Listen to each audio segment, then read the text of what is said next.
Le tennis féminin québécois, sa nouvelle favorite, Stéphanie Dubois, passait presque inaperçue sur le circuit féminin, mais ça, c'était avant sa brillante performance aux internationaux de tennis du Canada à Montréal. Jamais une Québécoise ne s'était rendue si loin. Elle a aussi inscrit 3 victoires au US Open et j'ai le plaisir de l'accueillir ce soir, Stéphanie Dubois, qui est avec nous. Bonsoir. Et merci d'être là. Ça fait plaisir. Vous rentrez bien sûr de New York, vous êtes arrivée la semaine dernière. Oui.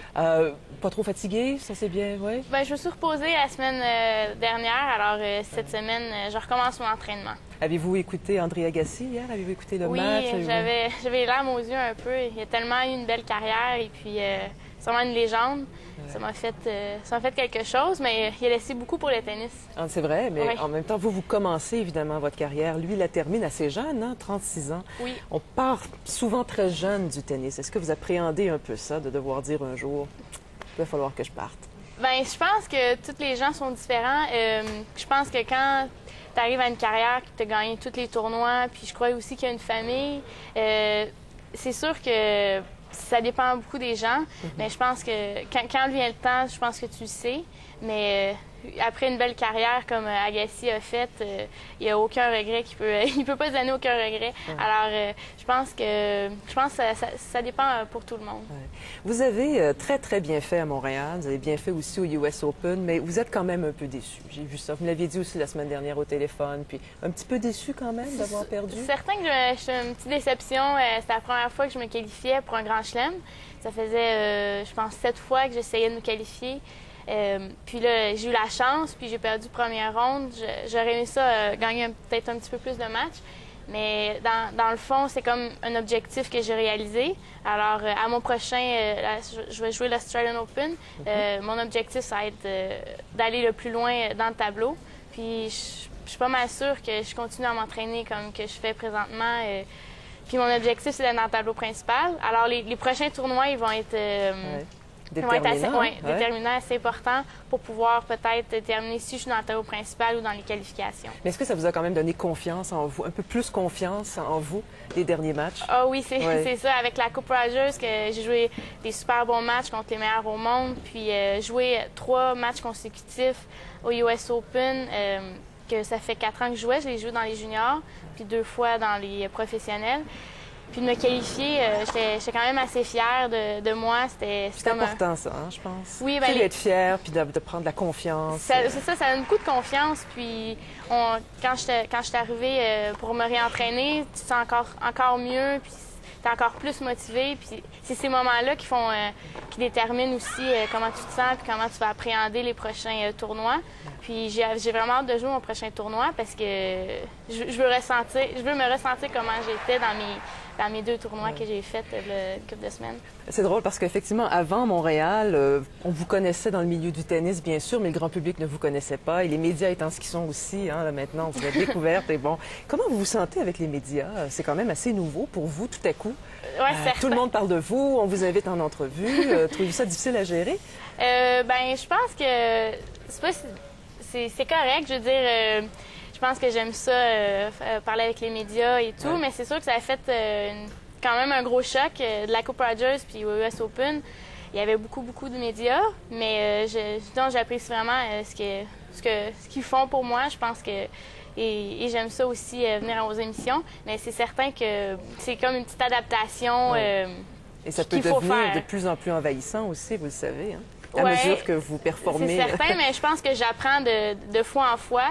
Je parle de mieux en mieux. Alors, ben, je pense. Il n'y a pas trop de problème à vous exprimer, en effet. Alors, non, c'est bien. J'aimerais qu'on parle un peu de vos débuts. Moi, j'ai vu que vous êtes entré à l'Académie de tennis, vous aviez 12 ans. Oui. On me dit que c'est vieux, ça, 12 ans, pour entrer à l'Académie. Est-ce que c'est vrai? Ben, j'ai commencé à m'entraîner à l'Académie Ménage-Gradin à 12 ans, mais j'ai commencé à frapper des balles à 5 ans. Ah bon? Mais j'ai eu quelques entraîneurs avant, mais j'ai vraiment commencé sur les... Je regarde la photo qui est là, qu'on a en ondes. C'est vous, ça, dans le milieu? Oui, c'est avec Éric Dazé. Il m'a aidé à travers la Fondation de l'Athlète de l'excellence du Québec. Puis ça m'a vraiment... Ça, c'était à 14 ans. J'ai été choisie. Pendant 4 ans, il m'a aidé c'est ça, financièrement, à pouvoir voyager et tout. Ouais. Mais vous étiez tout petite aussi, dit-on, mais vous aviez du nerf. Ouais. Vous avez du nerf? Ben, depuis que je suis toute petite, je cours partout, je crie souvent dans ma famille. J'étais une petite tannante, puis j'avais beaucoup d'énergie. Puis je pense que ça se... on le voit sur le terrain de tennis que je suis vide, puis j'aime ça courir les balles. Je pense que ma personnalité est aussi comme ça. J'ai beaucoup d'énergie. Ah oui? Oui. Ça demande quand même des efforts énormes hein, pour se rendre à votre niveau et ça va demander aussi encore plus d'efforts. Mais qu'est-ce que vous devez sacrifier? Est-ce qu'il y a des choses que vous sacrifiez dans votre vie pour le tennis? Bien, c'est certain que quand j'étais jeune, au secondaire, au primaire, les amis sortaient, puis il y a eu des sacrifices comme ça, mais je pense que je me fais récompenser en pouvant voyager, puis rencontrer des gens de partout à travers le monde, puis surtout apprendre la vie un petit peu plus vite que la moyenne, parce que souvent je voyage seule, j'ai des problèmes. Une fois, j'ai perdu mon passeport à Londres, alors... Vous étiez seule? Oui. Alors, j'ai super bien géré la situation, mais je sais pas si j'aurais tout fait, les voyages, j'aurais appris. Je sais pas si j'aurais aussi bien géré la situation. Alors, je pense que ça m'aide vraiment beaucoup, surtout dans ma vie personnelle, à gérer le stress, gérer tout ce qu'on peut gérer. Parce que, tu sais, sur le terrain, on est seul, puis... Il faut trouver des moyens pour vraiment être concentré, puis trouver des moyens pour gagner. Puis je pense dans dans la vie de tous les jours, ça l'aide beaucoup aussi. Est-ce que ça va trop vite? Est-ce que vous avez l'impression que votre adolescence, entre autres, est passée très rapidement? Ou si vous l'avez vécu quand même un peu? Moi, je pourrais dire que j'ai toujours voulu avoir une vie quand même normale à travers mon sport.